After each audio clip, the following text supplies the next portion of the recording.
Okay, we'll get started. We're going to get started. I had very little, but I had to get out of here because I was getting a headache.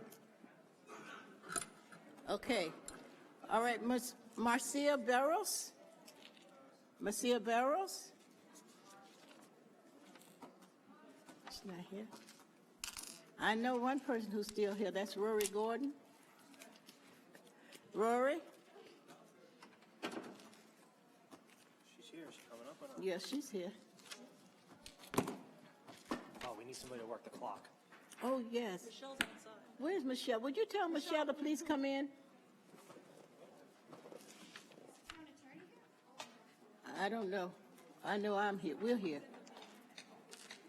He may be. Okay. All right. Oh, Phyllis Bocacci?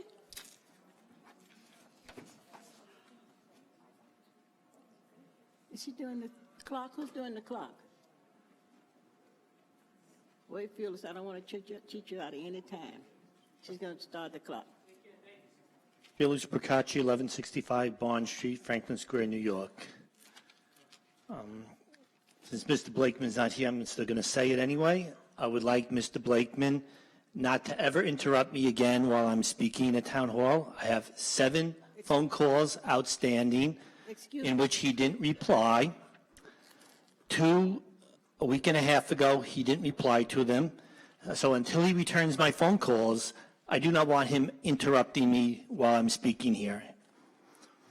We talked about ethics and we talked about trying to get public participation, what you guys did on the ethics law by moving it to another date, by tabling it without letting everyone comment. Maybe you could have used our comments in helping your law make it better, right? But instead you heard one person and one person only, and then you adjourned it to some date in the future. But it was on the agenda. People may have showed up to speak on this, and they didn't get a chance.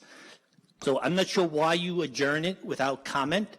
Let the people speak, even if you're going to adjourn it, so then at least you could take their input, because I thought you were interested in our input, but apparently this board is not interested in input.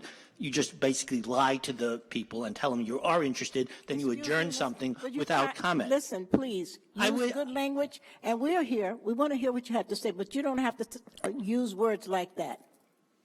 I'll only tell the truth, okay? No, don't say what you're saying. That's wrong. I will say whatever I want to say. Not here. Not with me, you won't. In 2018, we had the special election law. Once again, you didn't hear the community input. You just tabled it indefinitely, which by Robert Rules of Order, and you could read it, it's in text, it's not something I made up, is an improper use of that motion. So once again, you bypassed the community and you voted to really diss it. You voted to, so the public couldn't be heard. So, I mean, you know, it just really, there's hypocrisy.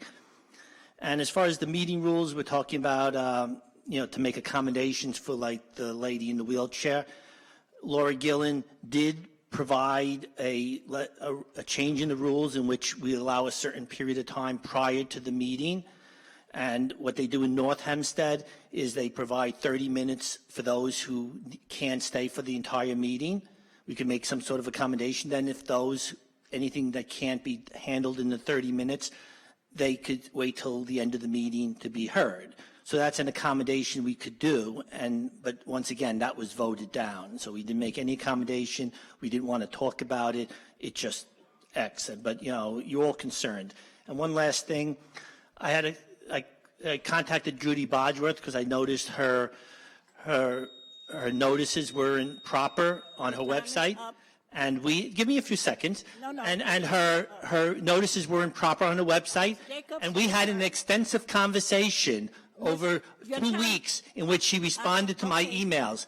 My councilman, Bruce Blakeman, will not respond to my emails, but I get the supervisor of the town of North Hempstead to respond to my emails. That is disgraceful. That is disgraceful. Everyone else went 30 minutes, and this is 30 seconds over, and you didn't say anything. This is one example of you, Dorothy Gooseby, being biased. Thank you. Ms. Jacobs, Ms. Pearl Jacobs.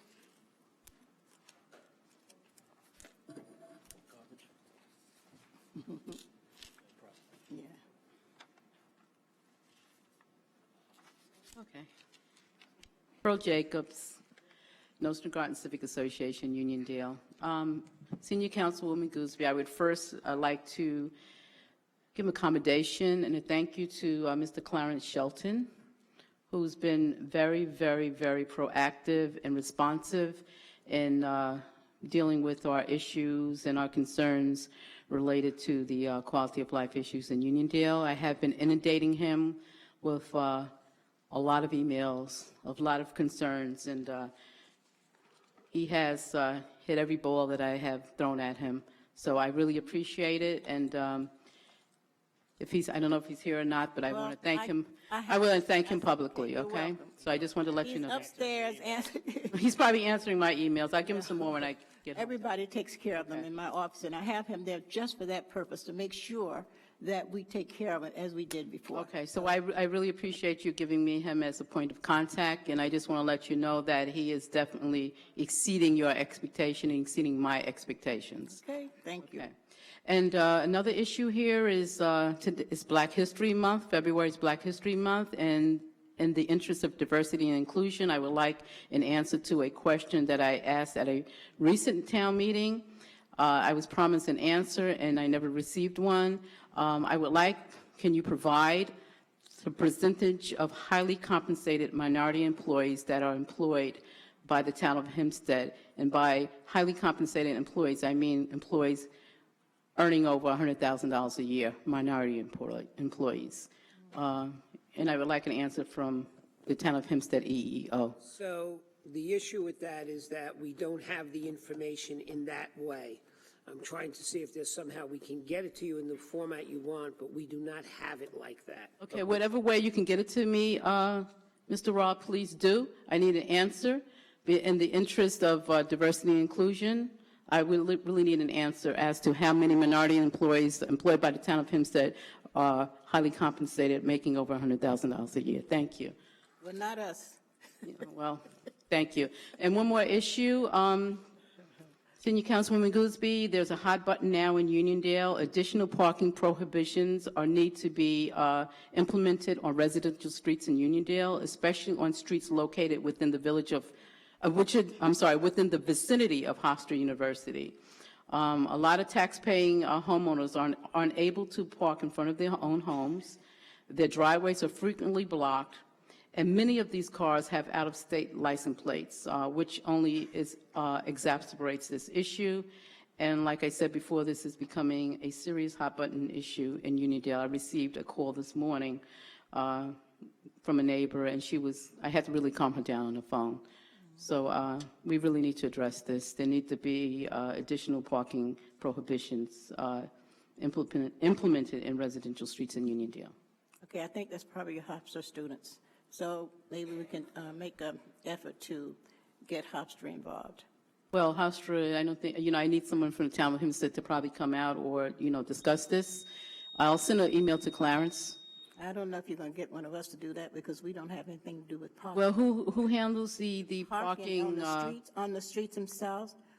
the signs, putting up the signs where you can't park during certain hours? Councilwoman, may I? If you want to request parking regulations, just Yeah. send it to my office. Send it to your office? Yes. Okay, We'll thank do you. the best we can. Okay, thank you. Dave Hanson. He's gone. He's not here.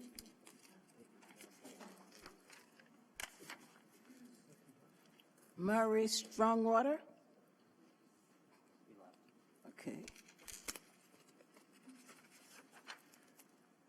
Trustee Ken Fitzgerald.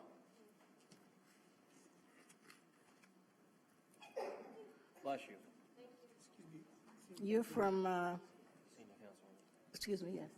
I think, and also Kevin wanted to have Jerry Bambrick speak first, if that's okay. I mean, I know. Oh, you that know? It's Okay. It's a request of a local trustee. Would you mind doing that? Oh, I don't care, whichever one. Would that be better for you? Yeah, if Village Administrator Bamber could speak first. All right. Please stay here. I mean, is that okay, Senior Councilman? Yes, it's Thank you fine. very much. Just so they know they have 3 minutes each. still wanted that, right, Kevin? Yeah, I'll chime in with Jerry. Thank you. Jerry Bambrick, the Village Administrator in the Village of Floral Park. We're here today to follow up on our prior request. First, we sent a letter to Supervisor Gillen dated January 29th, asking this board to exercise its jurisdiction under Section 6266 of the New York State Urban Development Corps Act. At the February 5th Town of Hempstead Board meeting, Councilman Ambrosino had a letter that distributed that he sent off to the Empire State Development Board, and we actually agree with very much what's in that letter. But we just wanted to be sent up a follow-up letter on February 12th to clarify that what we're asking for is if you could take the content of Councilman Ambrosino's letter, incorporate that into a resolution of the board, and take that as a recommendation to modify the project that's proposed by the Empire State Development Corp. Under Section 6266 of the Urban Development Corps Act. That would have the effect of requiring the Empire State Development Corp. Board to need a 2/3 majority as opposed to a simple majority to approve this project. The effect of that would be that the board, the ESD board, would have to take a stronger look at this project. For the reasons set forth by Councilman Ambrosino, this project's scope is massive. There are no identified mitigations. There was a promised full-time train station, which is not being proposed. Councilman Ambrosino said that should be put in place prior to the construction and commencement of anything at Belmont. We agree with that. So I understand there's an issue with respect to whether or not this board believes it can act because the town of Hempstead has arguably a planning board. I've had conversation with Rich Regina. Okay, wait. Yes, go ahead. Stop the clock. I don't want to eat his time. But let me walk you through. I believe the legal analysis is as follows. Council to the majority or town attorney. We have a town of Hempstead planning board. The planning board is the Board of Zoning Appeals. They wear both hats. So when you're appointed to the zoning board, you're also appointed to the town planning board. Under Article 16, Section 271, Subdivision 3 of the town law, no town of Hempstead board member can be a member of the planning board. The UDC Act confers direct jurisdiction on the planning board, not on the town board. So the town planning board has jurisdiction over this. However, in conferring with various land use advocates, we would like the Nassau County Planning Board to make that determination. I agree the project is way too massive and needs to be tweaked. My letter speaks for itself, and you appear to agree with the contents of my letter. I would like the Nassau County Planning Commission / board to make that determination because they have the right, including the aspects of Floral Park. If Laura Curran and the County Planning Commission decides not to act, I will send a letter as the councilman representing that area to our town planning board to take the mantle if the County Planning Commission refuses to act. When there's concurrent jurisdiction, our planning board is going to yield to the County Planning Commission, which I believe is the appropriate forum. Let's give it a short time, but our planning board should act in the absence of the county being proactive. Well, but we can't do a resolution. We have absolutely no jurisdiction, even on referral, because it's conferred directly on the planning board. One, disagree on the issue with respect to whether or not you have a planning board under the meaning of Section 6266 of the Uniform Act, the Uniform Urban Development Corps Act, because there's Sorry, hold on, let me answer that question. Mr. Ra, does the town of Hempstead have a planning board? Correct. Well, yes, right? And that is what? So, and if the UDC Act confers direct jurisdiction on the planning board, that would be the Board of Zoning Appeals, not the town board. Correct. And we have no right to refer it because it doesn't even come to us. Correct. Well, I'll put aside for a moment my disagreement at that point. Okay. But if that's your position, then refer it to your planning board. There's nothing It is referred to the planning board. You have referred it to the planning board? No, but it is as of law, as operation of law. And they have to act because there are certain time limits. That's a separate issue. I'll ask them to act. It's a separate issue, but the issue with ramifications, if they don't act, then the residents of Floral Park and Elmont are left hanging without anyone acting on their behalf. It's the town of Hempstead zoning ordinances that are being overridden. It's the town of Hempstead who needs to step in and make the recommendation that this project is just too big and its zoning laws are being pushed aside, and make the recommendation. Why doesn't that same analysis apply to the Nassau County It Plan? absolutely does, and there's nothing that prohibits both entities from acting on this. And we've asked the Nassau County Planning Commission to act on this. I spoke with Mr. Regina. I understand his arguments about the prudential value of having the Nassau County Planning Commission act on this instead of the Town of Hempstead Zoning Board.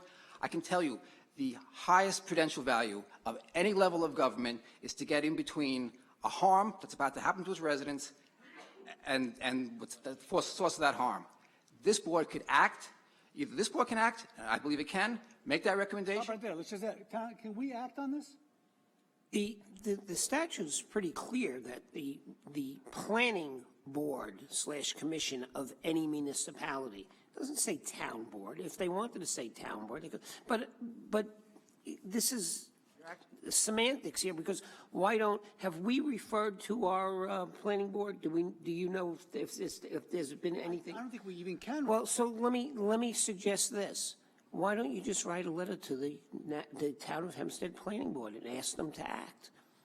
Or hand it to us, and we'll give it to them. Hold on one second. I think it's easy. To be honest, Mayor, hold on one second, Jerry. The mayor of Floral Park happens to be here. Mr. Mayor, would you like me to join in that letter and ask the Town of Hempstead Planning Board to act? I'll do it on your behalf. Or Mr. Trustee. No problem. we would be happy with you doing that. I don't agree with you that this board can't act, but that would be a better solution than taking no action. But to the point about the Nassau County Planning Commission, there's nothing in the act that doesn't say both entities can act. And with respect to whether or not this town board can act, if there is no planning board, then this board is authorized to act. There is a planning board. There is a planning board that has two authorizations of authority. One is under Section 304, which authorizes the planning board to do subdivision control. Ambrick, the authorization comes from Article 16 of the Town Law of New York State, not from the zone. Which authorizes you to have a planning board. Under the zoning ordinance, Section 304, under Section 304 authorizes you to have subdivision control, which you haven't had that authority since 1945, when the Nassau County Planning Commission was created. And under Section 305, it has authority under site plans, which is only at the direction of this board, at this board's discretion to authorize that. So I would suggest you make an authorization of this board in the alternative. In the event that this board is not deemed to be the planning. Well, how about this? Why don't I refer to your trustee and your mayor, Mr. Trustee, you're both elected. It is set to the planning board. Why don't you send a letter to the Town of Hempstead Planning Board? I will cover that letter. I will request them to act. And I'd like your assistance to get Nassau County Planning Commission to also act, because I think that's the appropriate forum. This board, the town board, has absolutely no jurisdiction. And it's pretty clear. The statute, as Mr. Russell eloquently said, confers the authority on the town planning board or the county planning board, not the town board. We are not the planning board. That is the Board of Zoning Appeals. I believe that the planning board might be meeting tomorrow, the zoning board meeting tomorrow. Do you have a letter to them? We get you the letter before then. Can you get it to them before the meeting? Absolutely. I don't know if For they're our acting letters to for them, Councilman, but, yeah, to get it Supervisor to Gillen us, and sure. to the entire board and to yourself and the entire board, just refer that to them. I'm speaking for myself. I'm sure Anthony Desposito will join me, and Councilwoman Gooseby is very reasonable. I'm sure if we speak to her, she'll join in the request. As long as Mr. Ross says it's okay. Okay, and if I may, the deadline for comments is with the ESD on Friday at 5 p.m. I would strongly urge every member of this board to comment on it. It is wide-ranging. Just for instance, I don't know who handles Valley Stream, but there is a mitigation effort in there to run buses from the Valley Stream train station to Belmont. There's a lot of devils in the details that could harm not just Floral Park and Elmont, but other communities within the town of Hempstead. As a matter of fact, I'm having a conference call with ESD next week to discuss the contents of my letter. Okay. We stand with Floral Park. Thank you. Mr. Mayor. Thank you. Thank you for your time and coming back. I appreciate it. Susan Goldstein? Draft a letter.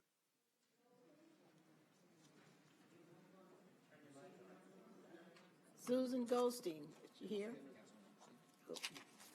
Okay, Stu Cure. Okay, you are. Valerie Lamp is next. Next, after him. Stu Kroll, Great Neck. Before I get on to the 2 points I wanted to discuss, I was just curious about the ethics thing, that there were 26 amendments. I didn't realize that an ethics law, it seems like it would be something that wouldn't be quite that partisan, that they'd come back with 26, amendments to it, but whatever. Anyway, I've long been upset by the way politics are conducted on Long Island. This shouldn't be a partisan issue. Both parties claim they won't follow the usual path of patronage jobs and questionable ethics. This administration is simply following the usual path of giving away taxpayer money to help keep the party viable. Last week, the Republican nominees for supervisor and other offices were announced. While most of the nominees didn't elicit much emotion from me, one way or the other, one of them did strike a chord. Well, there are two, actually. One of them had at least 4 jobs that I know of, 4 different... Sir, that is not to be discussed here. That's political. Am I right, Mr. Ross? Discuss anything I want here. No, you can't. Not Sure I everything. Is that political? You want to let him speak? Go ahead. All right, good, thank you. Okay. I don't have anything to do with that part. Okay. I find it somewhat disheartening and aggravating that the same politicians, as somebody said before, just recycled over and over again.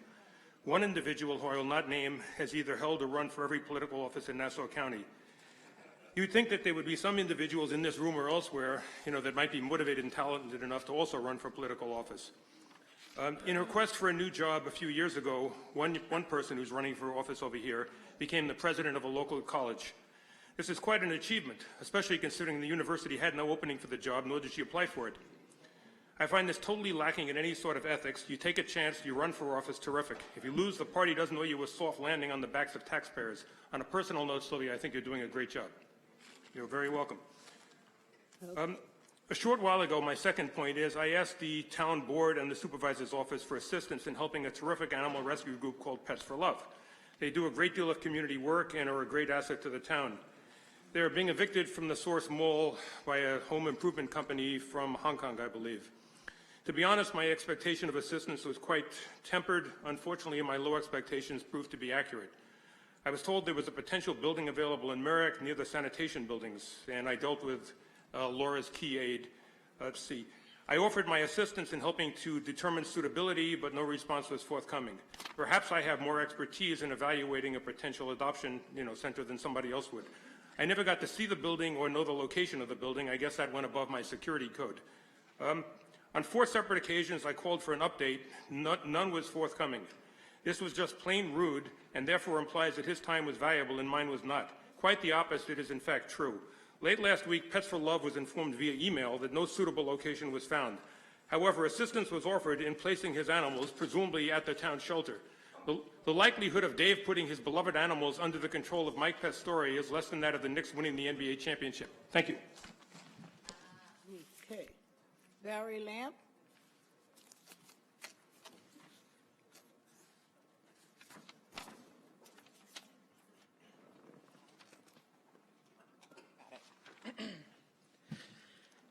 Valerie Lamp Baldwin, first of all, I want to acknowledge the fact that the supervisor is not even here, and there are people that have literally been here for 6 hours waiting for the chance to ask her questions or, exercise their freedom of speech. I know she's not fond of that, but Mr. Ra, actually, can you let me know, my question is, has there ever been a supervisor in the past who had an official complaint lodged against them with the U.S. Attorney's Office, the ACLU, and the New York State Bar Association? Ever is a very long time. It is. I don't know the answer to the question. To the best of your knowledge? I don't know the answer to the question. Okay. As far as my research goes, there has not been. So this could be good. This is like breaking a record. Anyway, for the record, Supervisor Gillen does currently have complaints filed against her with those 3 entities, and we believe that there is going to be a substantial falling out from that. On a personal note, and I would say this to her if she was actually courteous enough to give the public the respect that we deserve by having her 2 ears here, I would say to her, she's threatening to throw me out. I triple dare her. So someone send her that message. Maybe Mitch, you'll do that for me? Okay. Actually, I also wanted to ask her what her definition of hooliganism is, because I looked it up. it said something like a bunch of young, rowdy, and potentially violent people. I'll take the young as a compliment. But other than that, it reminds me, and I wanted to ask her if her definition of hooliganism would fall under someone bringing a boombox at her request to Town Hall to play the song Beat It by Michael Jackson at the conclusion of Tony Santino's final meeting in December of 2017. Is that hooliganism? I could probably say so. Transparency. Can anyone tell me what the current running tally is with regards to the cost of the lawsuits precipitated by Supervisor Gillen, specifically the ones against the union, Santino, and the entire board? Anybody? I don't have the information. You can, if you send me a foil, we'll try to compile it for you. Thank you. I will definitely send you that foil.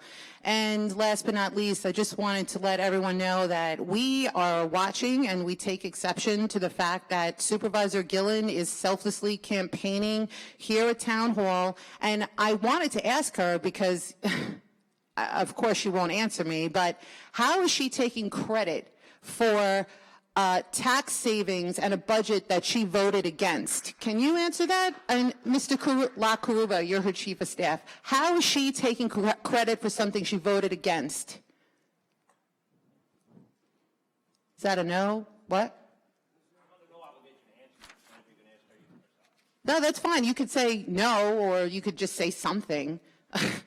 Anyway, I'm also wondering how she's taking credit for the Moody's and S&P upgrades when she inherited that from Santino. All right, Regina Datner?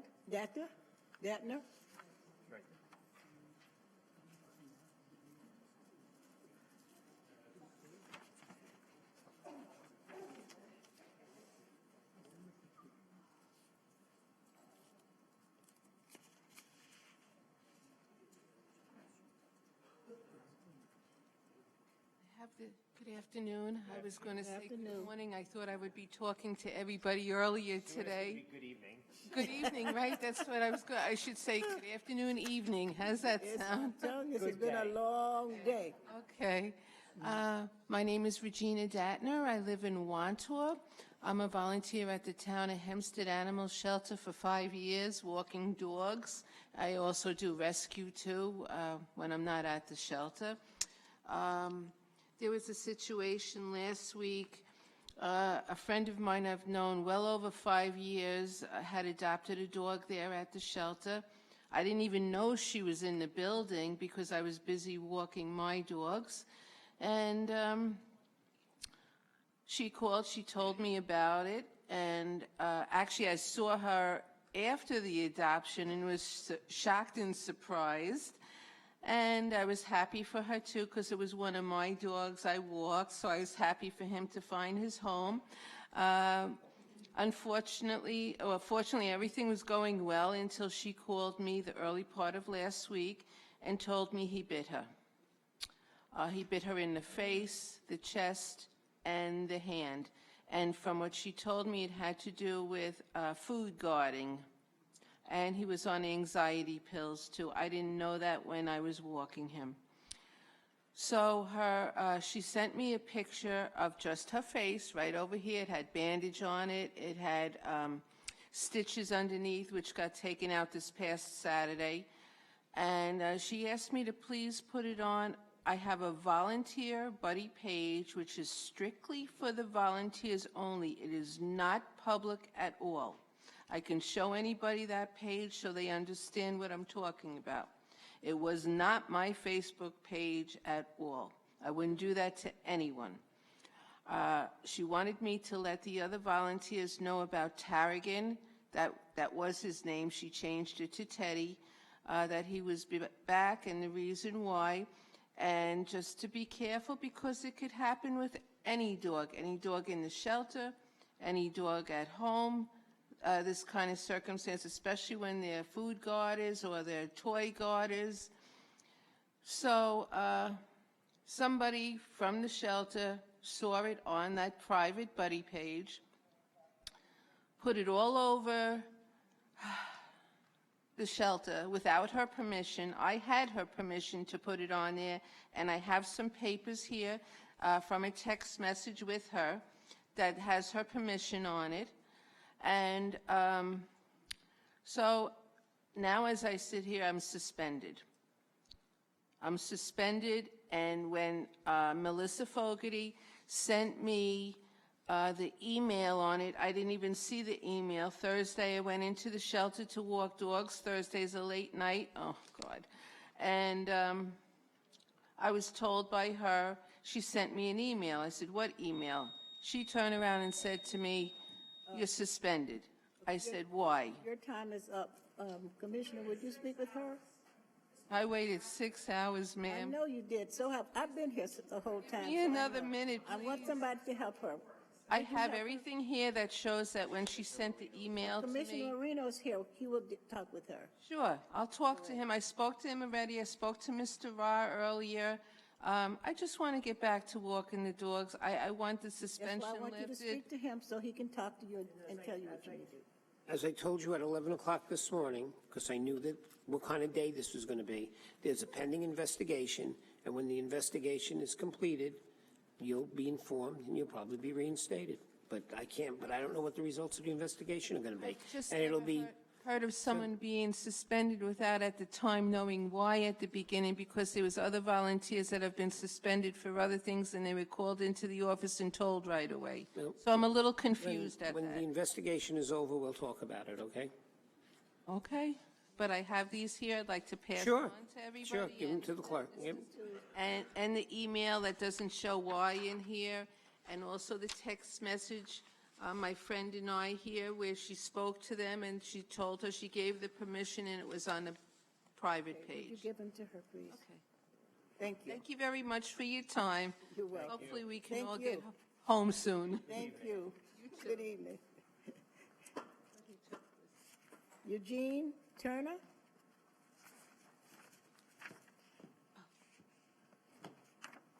Eugene Turner?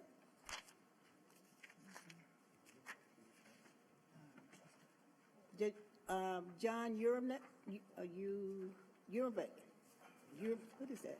I can't read that one. Urban? Oh. Smithtown. That's you? Are you a volunteer at the animal shelter? Did you say yes? No, I'm not a volunteer at that shelter. I'm here to speak about the animal shelter. I'm advocating for all the animal shelters on Nassau and Suffolk County. I was wanted, Mr. Zepsito, you're the liaison over there, or that's in your district? The animal shelter. Not in my district, on the southwest corner. All right, but anyway, I was hoping that everybody would be here. I want you guys to consider putting a sprinkler system in case of a fire. Don't we have one? Commissioner, did we put in a sprinkler system? I spoke to Gail, I spoke to Dina, I spoke to, I forget his name, that might be him over there. I spoke to Mr. Pastor. Everybody seems to think it's a good idea. And there's 242,000 households, just short of 250,000. That's not counting the businesses that pay into the tax base. So you're talking about like 25 cents a household. Most households have a dog or a cat or multiple animals. So I don't see why we wouldn't do this. I mean, if God forbid there's a fire there, these animals are going to be burnt alive. I don't think it's anything that anybody up here would disagree with looking into. We'll speak to the commissioner and I'll be happy to kind of liaise between the fire marshal's office and see. I'm sure that we've obviously met all requirements that are needed in the shelter, but, it's something that we could definitely explore. Yeah. And The sprinkler's not going to be put up tomorrow, but we'll absolutely look into it. I have an idea. I mean, you might have to put the funding in place, and that might be next year. We haven't had a lot of snow this past winter, so there's going to be a surplus of money there. Maybe you could get this thing rolling sooner than later. Let's make sure we get through the winter first and then count our blessings with the snow. All right. the people that are here, does anybody disagree with this? We'll all look into it, absolutely. I mean, it's like 20, the amount of money per, is minimum, 25 cents a household. One-time fee, it's not like it's a recurring thing. I appreciate it very much. I'm going to be corresponding with you through email. I'll send you an email so we keep this thing going. I don't want this to flame out. Thank you very much. Ms. McCray, Ms. Mary Ellen Craig. I don't know why I want to call her Ms. McCray. No, it's not.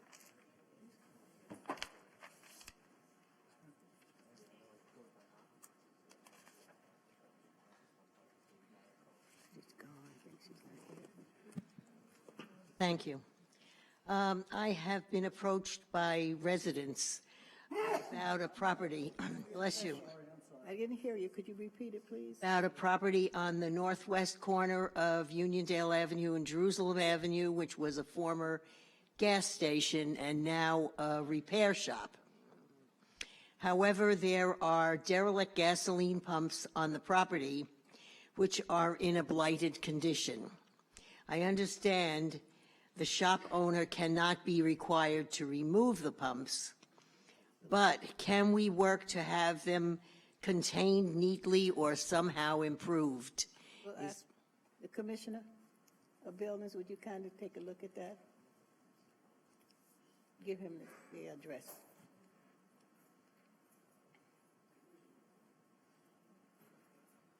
I should have taken pictures, but I didn't. That's all right. Next time.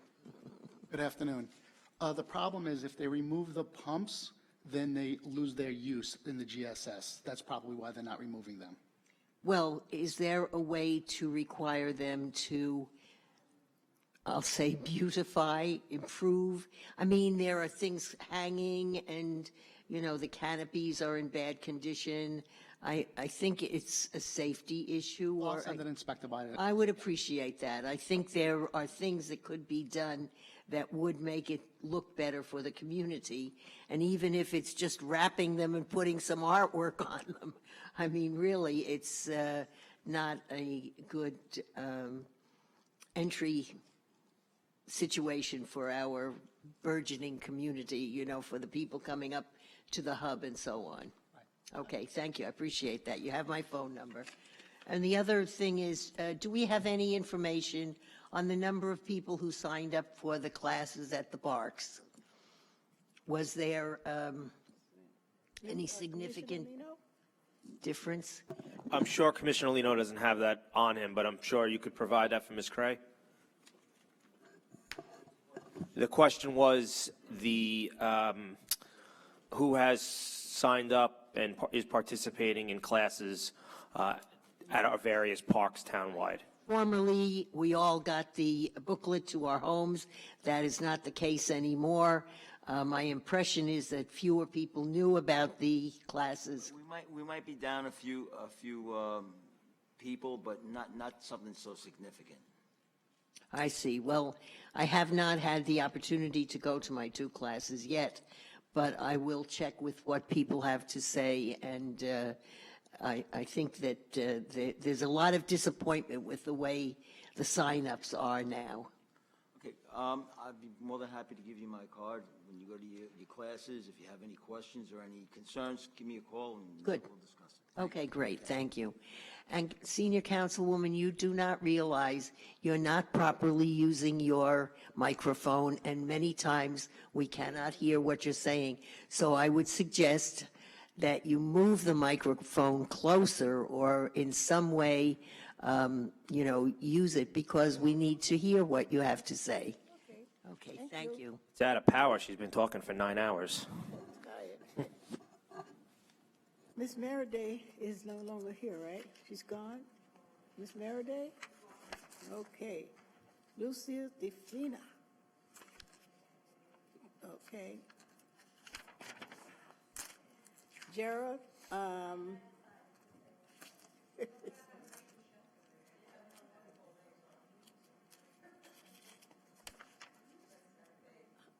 what I have to say is really not to anybody who's sitting up there other than you two on the right, because I've said it to them and you, Sylvia, not you, sorry. a million times, and I'm sick of hearing myself too, just like I'm sure you're sick of hearing me, but we keep talking, and we kept talking because supposedly there was a new administration. But it's exactly the same. Don't think for 1 minute when she says, oh, it's gotten better. Everything is exactly the same as it always was. And that's why no one answers your RFPs. That's why there are no veterinarians who want to work with the shelter. There aren't rescues that want to go back into the shelter. There are volunteers who are still being banned and thrown out. This is the stuff that has gone on for years and is still going on. And as long as you have Pastore and people like Pastore, Siegel, and Fonte, this will continue to go on. So don't think that anything has changed and that you've really accomplished anything. Okay. Diane Matten.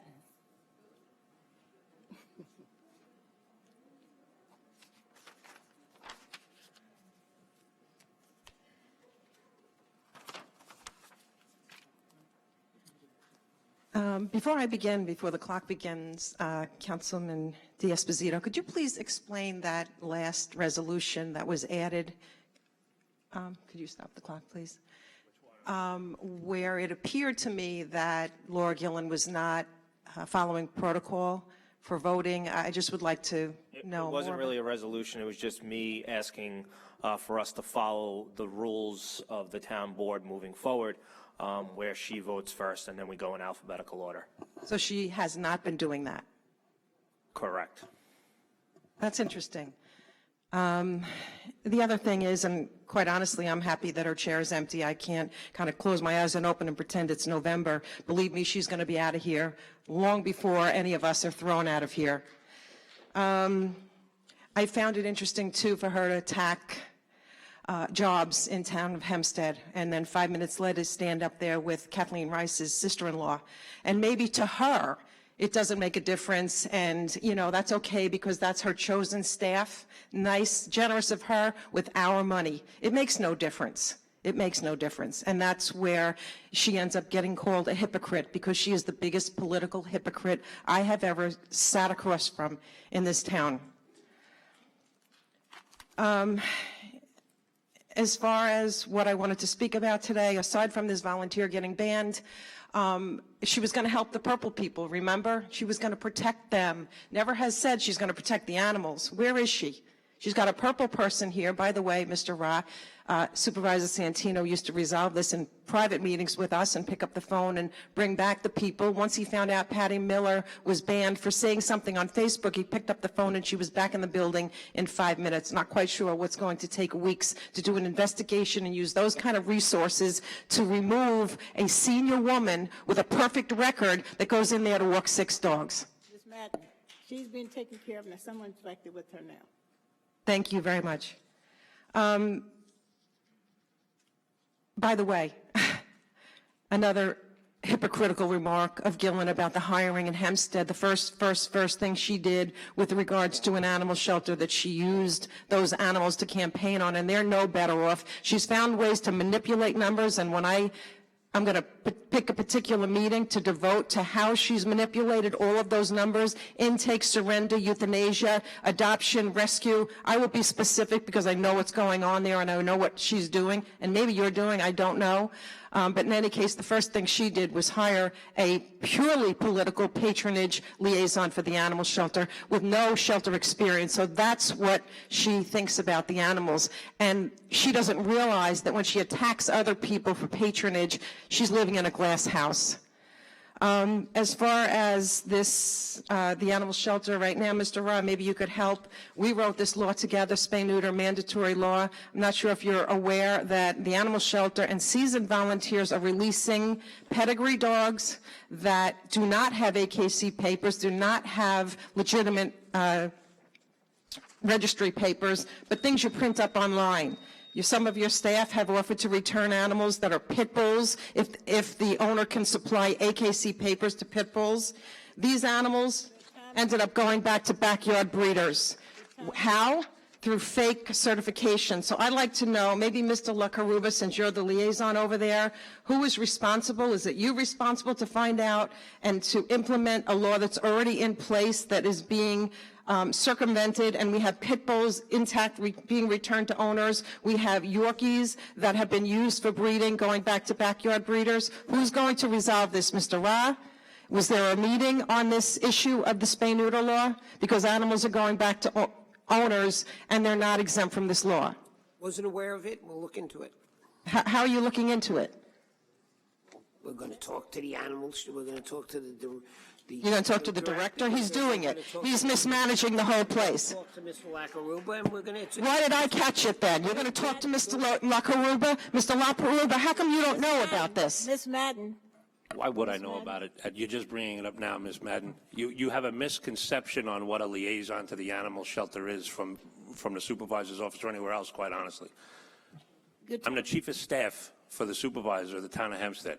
I don't just oversee the animal shelter. A liaison is somebody who deals with issues, tries to set policy and procedures.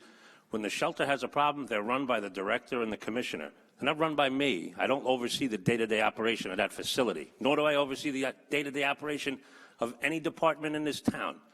So what is the purpose then of your job as a liaison? So you're suggesting that that it doesn't require any familiarity of the town's spay-neuter laws or any laws for that matter, or policy and procedure and whatnot? Familiarity and a day-to-day oversight are two different things completely. Okay, so what about the fact that Ms. Madden, that please.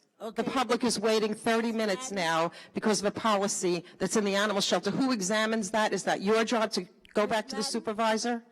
Ms. Madden, your time is up, please. Thank you. I'd appreciate an answer on that. Thank you.